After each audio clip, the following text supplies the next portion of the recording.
We're going to an island in the middle of nowhere.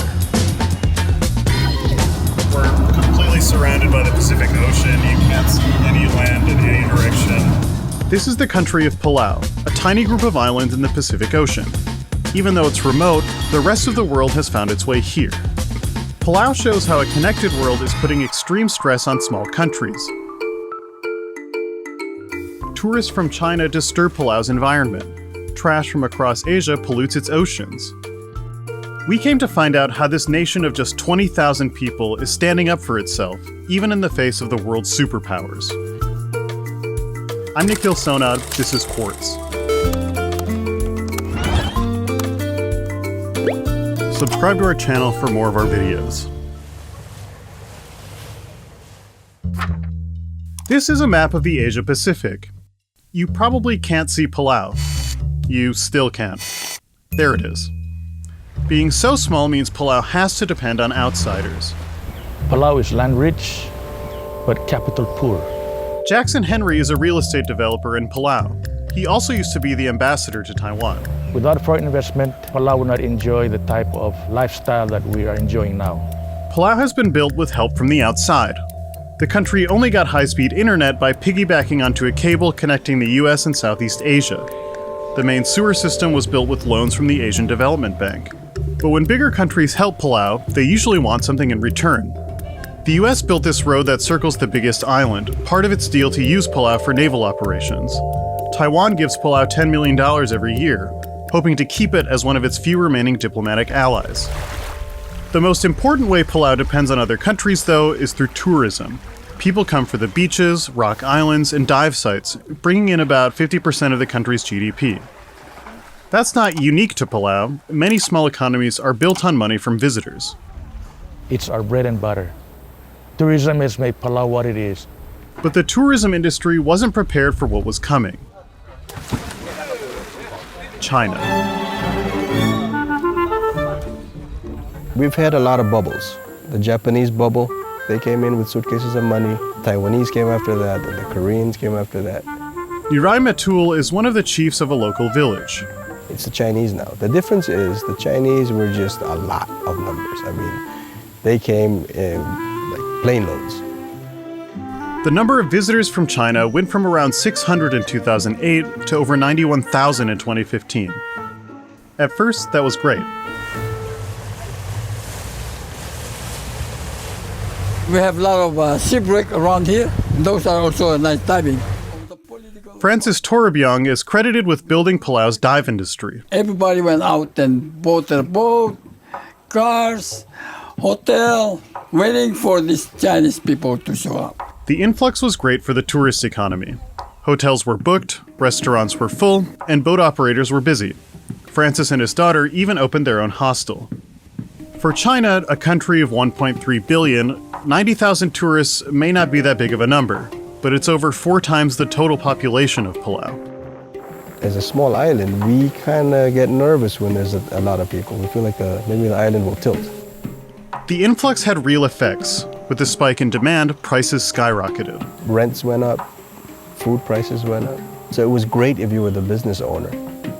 But if you were the normal guy living in the village, I mean, all of a sudden now, you can't afford a bag of rice. That's not all.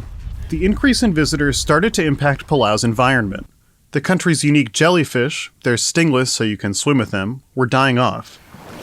This is Palau's greatest asset, in ocean territory the size of France. It's decided to protect that even if the economy takes a hit in the short term. In this case, that meant taking the unexpected step of reducing the number of charter flights that bring Chinese tourists here. From a 2015 peak of 91,000, the number of Chinese visitors dropped to just 50,000 in 2018. You can only invite so many people into your house without running out of food or running out of places to sleep. This is Tommy Remengesau Jr., Palau's president. His decision made life difficult for entrepreneurs like Francis. The hostel he opened had to be shut down.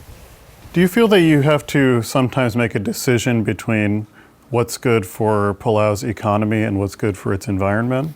We actually do not believe that you can separate the environment from the economy. In fact, we believe that the environment is the economy and the economy is the environment. We've got a pristine environment, and we want to keep it that way. Nirai says that if Palau wants to protect its environment while growing its economy, the country needs to diversify. The tourists would come most of the time. They spend 99% of their time in the water, and they leave. They never get to interact with the people, they never get to see our culture. Nirai is working to show visitors more than just the beaches. He's even turning his own village into a tourist site. He renovated this traditional meeting house, even installed new clean bathrooms. When we visited, a group of young Chinese tourists were there, carted around in a stretch limo. Palauans want tourism to look less like this and more like this. Put it off, and you throw it into our composting. This is lime, it's made out of coral, and then you chew it. Foreigners sitting with locals. I'm not very good at spitting, though. Taking part in local customs. Put your phones down, and we don't do FaceTime in Palau, we do chat and chew. But in order to really thrive on its own, Palau is looking beyond tourism. This is one of the first fish farms in Palau. With oceans so plentiful, Palauans traditionally just caught a day's meal whenever they needed to. But that approach can't keep pace with the growing demand for seafood from tourists. The new farm already produces 150 pounds of fish per week. How can Palau's smallness be an advantage? We can make fast decisions. We can cut the bureaucracy. Jackson thinks the country should use that advantage to get into emerging industries, like producing marijuana for export.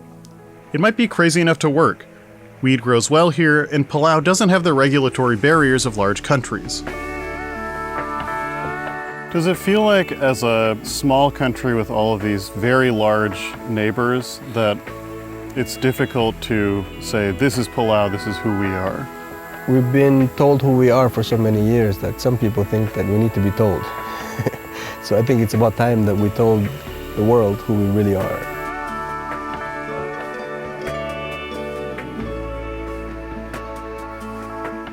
Hey, we're making a series for Quartz members we think you'll like. It's called Because China.